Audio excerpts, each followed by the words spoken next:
What's up, everybody? This is Fred Richani. In this interview, we chat with the filmmakers of the computer accent documentary, Riel, Roch-Decter, and Sebastian, Pardo. We're at the beginning of a new wave of research.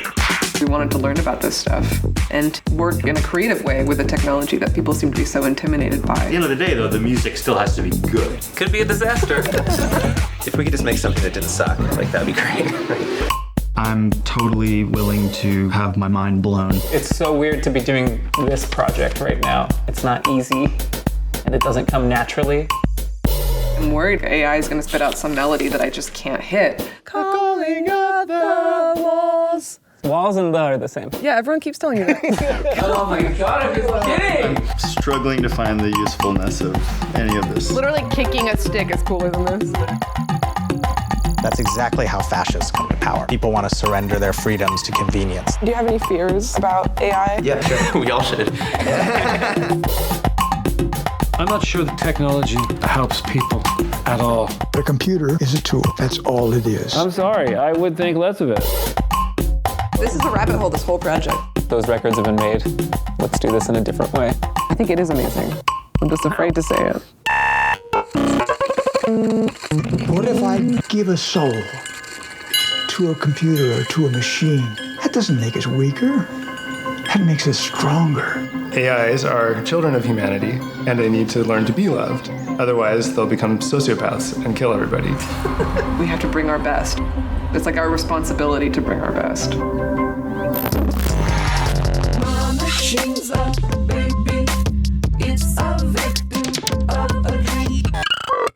Riel and Sebastian, thank you so much for joining us. We just checked out the trailer for the computer accent. This is a very interesting documentary involving music from the popular band Yacht, artificial intelligence, machine learning. Who knew that all those would kind of go hand in hand in a mysteriously fun way? How'd you come up with the concept for the computer accent? And when did you decide that, hey, Yacht's the band that we want to profile? Well, I think it's kind of the other way around. You know, Yacht is a band that is so kind of future forward and they're so kind of concept driven that they'd come up with this idea and they knew that it would be a difficult thing to explain. You know, this album just came out and there at the time, especially, there were so many headlines about like an AI wrote a, poem, or an AI, did this or did that. And those headlines were so kind of misleading. And so the band knew that they wanted a film to kind of document this process. And we heard about it through the grapevine just because we've kind of been interested in projects that use kind of the latest mediums in unconventional and interesting ways. And so we were just fascinated by the idea of something that to us, we were essentially lay people thinking, how can you have AI be tasked with something that is so kind of fundamentally human in music? And so we knew that there was something interesting at that intersection and that it would be a project at the very least that would give us a deep dive and would be a way for us to explore these interesting ideas, but also give us the challenge of having to share that intersection with a larger audience. And we just hadn't seen anybody else really tackle that space. And so it was an exciting challenge for us. Did you have a background at all or in terms of using that kind of technology for your past work, or was this kind of a learning experience for all involved? Oh, I mean, yeah, I had I thought, like most people, I thought of AI as like, Matrix, Skynet, like an evil thing that was coming for us. We went in not knowing very much. And so I think the biggest challenge for us was in the process over the years that we were filming and meeting these AI technicians and learning about what was going on. Like, we wanted to try and recreate that for an audience. And that was certainly the biggest challenge for us, is like, how do we be able to, not overload people, give them enough, but also not do it in a way that is, dumbing it down to such an extent. Like, we wanted the people that we've had participate in the film be able to watch it and also appreciate the way that this information is being delivered, I think we spent a lot of time trying to strike that balance in order for audiences to have enough information that they could follow the journey, but not too much that they felt like burdened by it, but not too little that they felt lost. And yeah, I think I think us not knowing anything was actually a great way to learn. Like the places where we would struggle in learning about that stuff, we recognized were points that we needed to emphasize in the film. And I think, there was a lot of work that went into finding that right balance, like Riel said. For sure. Well, hey, I thought you guys did an awesome job. And in terms of after going through this whole learning experience, is it a safe assumption to assume that you guys will be using this type of technology in some of your future projects? I think it's already happening with a lot of the filmmakers we work with, because we normally work as film producers. And so I'm actually surprised in just talking about this movie with other filmmakers, just out around town or whatever, and how many of them are curious about these tools, have installed them on their computers, and are playing with things to help them write scripts, help them write storyboards, visualize things. I'm actually quite surprised at the adoption rate and how fluent people in the film industry have become with all this stuff. I assumed, I assumed it would be the big villain and that people would kind of like reject it. But it seems like people are definitely curious about it.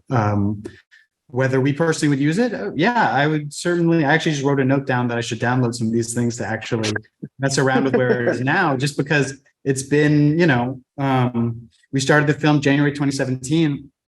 And from then until when we kind of locked the picture, the tools that the band was playing with, became publicly available, like built into the software that people use to record music. And so that was maybe over the course of 3-4 years. And now it's been another 2 years since then. And so everything is just moving so quickly, and the type of stuff that's hit the conversation is miles and miles away from where it was when we were playing with it while making the film. Now, one thing I really got a kick out of, and it seemed like maybe like a minor detail to some people, is the narration. Parts of the narration sounded auto-generated. I'm assuming that was the case. That was actually like an auto-generated voice.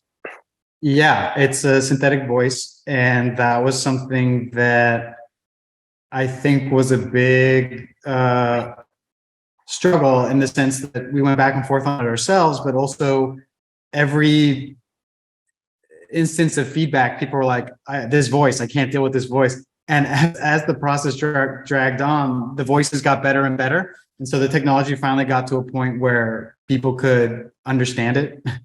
But also it takes a skill to write for that voice, because things that you could normally say and put emphasis in the right place and can get a little more nuance across, you had to write in a way that was extremely clear so that the voice couldn't kind of mess it up.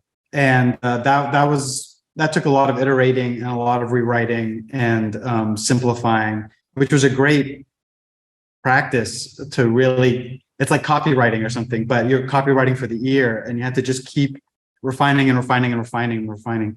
But yeah, that voice is one of, I think, 6 or 7 that we tried. Yeah. I also think it's funny that the AI voice has a really hard time saying AI. Yeah.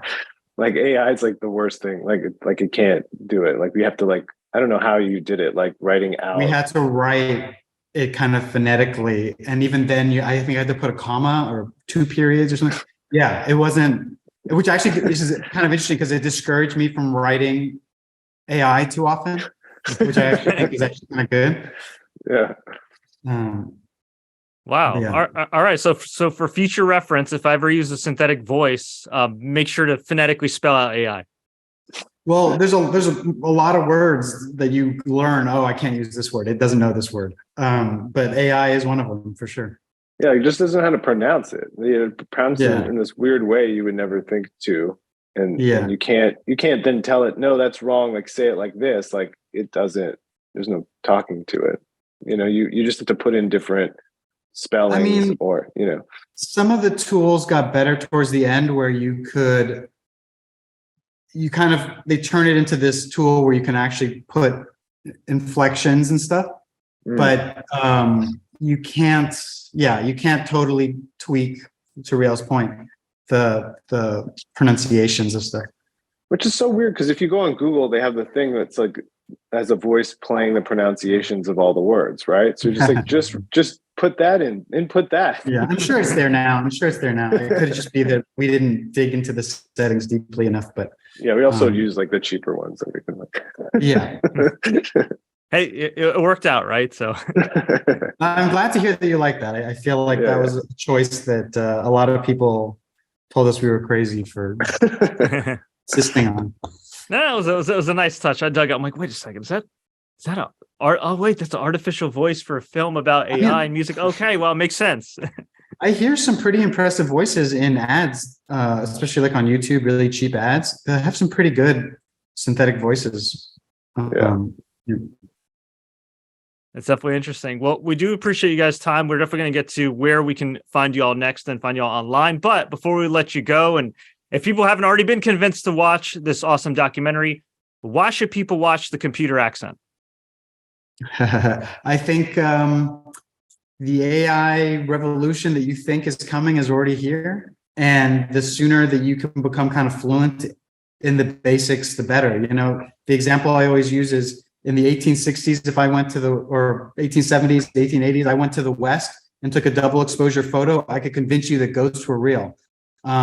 We're entering a new place where video and images and all sorts of things, sound, those used to be points of proof. You would use them as evidence in court. And now those things don't have the same veracity. And the sooner that you can be fluent in it, the better. And so I think this is a good primer and can get you thinking about the role for humans in engaging with this stuff. I totally agree. I think people need to educate themselves because the world is changing, and it's, you know, it isn't going to be the Skynet Matrix scenario, at least not yet. It's a lot of little things that are going to change in our lives and are going to get automated, and things that we used to trust, we're not going to be able to trust anymore. So I think. There's another component to it as well, which is, you know, these algorithms, medium is us. You know, there's already all these things that are set by algorithms that work their way onto what we see, what we don't see, what we want to watch, what we don't want to watch, right? So there are already things that are being encroached on by these kind of processes beyond just something as discrete as an image. There's larger decisions being made based on these things. So yeah, humans need to engage in the discourse. Machines, yeah. Yeah. Yeah, definitely. Well said. Well, we appreciate your time very much. Where can we find you two online, and where can we find The Computer Accent playing next? Our website is a great resource, memory.is. And then we're also, from there, you can find us on Twitter and Instagram.